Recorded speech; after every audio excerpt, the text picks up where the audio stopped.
परिमेय संख्याएं वह वास्तविक संख्याएं होती हैं जिन्हें हम किसी भी दो पूर्णांकों के अनुपात के रूप में लिख सकते हैं, जैसे कि एक पूर्णांक a बटा दूसरा पूर्णांक b। तो इसे अगर हमने दो पूर्णांकों के अनुपात के रूप में लिख दिया तो ये हुई एक परिमेय संख्या। तो सीधी सी बात है कि सारी की सारी जो पूर्णांक संख्याएं हैं वो तो परिमेय होंगी ही। तो चलिए एक उदाहरण लेता हूं मैं यहाँ पे।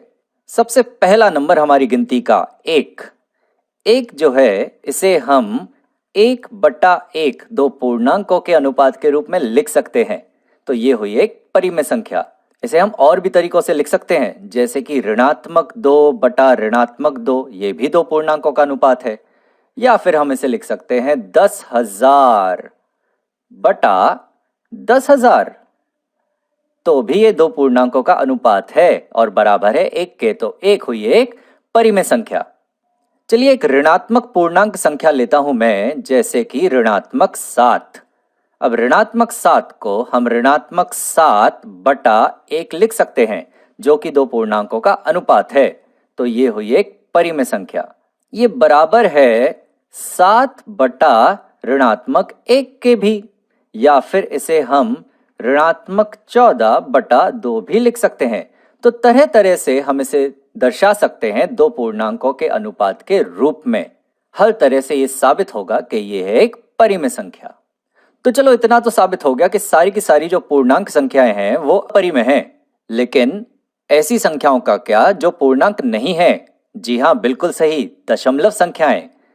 तो चलिए मैं एक दशमलव संख्या लेता हूं यहाँ पे, 3.75। अब 3.75 को हम लिख सकते हैं, ये बराबर है 375 बटा 100 के। तो ये तो दो पूर्णांकों का अनुपात हो गया। तो ये दशमलव संख्या भी हुई एक परिमेय संख्या। इसे हम 2 से गुणा कर देते हैं अंश और हर को, तो यहां हो जाएगा ये 750 बटा 200, जो दो पूर्णांकों का अनुपात है। तो ये दशमलव संख्या भी हुई एक परिमेय संख्या। अब मैं आपको एक अलग तरीके की दशमलव संख्या देना चाहता हूं। देखिए जरा, 0.333 और ये अपने आप को दोहराती रहे। अब ऐसी दशमलव संख्याओं को हम कहते हैं आवर्ती दशमलव, जो अपने आप को दोहराते रहते हैं, ये कभी नहीं रुकते, ये चलते ही जाते हैं। इसे हम कुछ इस प्रकार से भी लिखते हैं, 0.3 अपूर्णांक, जहां पे ये चिन्ह ये दर्शा रहा है कि 3 रुकता नहीं है, चलते ही जाता है, अपने आप को दोहराते रहता है। तो ऐसे आवर्ती दशमलवों का क्या, ये क्या होते हैं? ये परिमेय संख्याएं होते हैं या नहीं?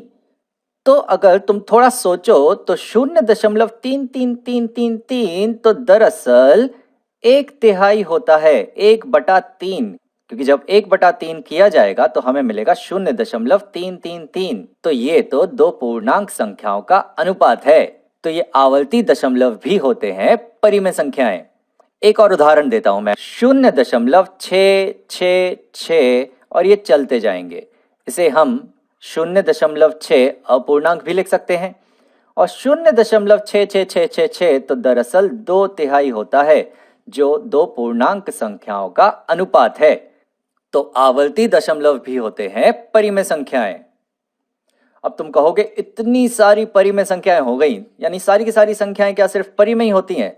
जी नहीं, हमारे पास अपरिमेय संख्याएं भी हैं, यानी कि कुछ ऐसी संख्याएं भी हैं जिन्हें हम a/b दो पूर्णांकों के अनुपात के रूप में नहीं लिख सकते। मैं तुम्हें बताना चाहूंगा कि गणित की सबसे प्रसिद्ध संख्याएं अपरिमेय होती हैं। तो चलिए देखते हैं। ये रही कुछ प्रसिद्ध अपरिमेय संख्याएं।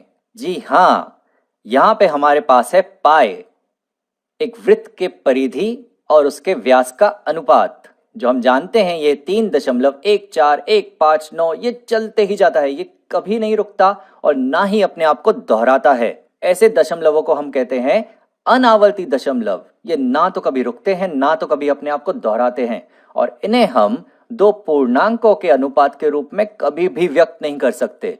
तो ऐसी संख्याओं को हम कहते हैं अपरिमेय संख्याएं। और भी हैं ई, प्राकृतिक लघुगणक का आधार, 2.7182818, ये चलते ही जाता है, ना तो कभी रुकता है, ना तो कभी अपने आप को दोहराता है। 2 का वर्गमूल, ये भी एक अपरिमेय संख्या है। फी स्वर्ण अनुपात, ये भी एक अपरिमेय संख्या है। अब तुम सोच रहे होगे कि ये तो कुछ प्रसिद्ध खास संख्याएं हैं जो कि अपरिमेय होती हैं, जबकि ज्यादातर संख्याएं तो परिमेय होती हैं। मैं कहूंगा नहीं, हमारे पास सच बताऊं तो अनगिनत परिमेय और अनगिनत अपरिमेय संख्याएं हैं। मैं देखो इसे कैसे साबित करता हूं। तुम मुझे कोई भी दो संख्याएं दे दो, समझो तुम मुझे दे रहे हो 2 और 3, ये दो संख्याएं हो गई। इनके बीच में अनगिनत अपरिमेय संख्याएं हम लिख सकते हैं। देखो मैं खुद से अभी एक बनाता हूं। 2 और 3 के बीच में हमें एक संख्या चाहिए, तो मैं लेता हूं 2.13 133 1333 13333, ये चलते ही रहेगा। तुम देख रहे हो कि ये कभी नहीं रुकेगा और अपने आप को कभी नहीं दोहराएगा, तो इसे हम दो पूर्णांकों के अनुपात के रूप में नहीं लिख पाएंगे। तो ये हुई एक अपरिमेय संख्या। ऐसी अनगिनत अपरिमेय संख्याएं हैं। तो अब हमें पता चल गया कि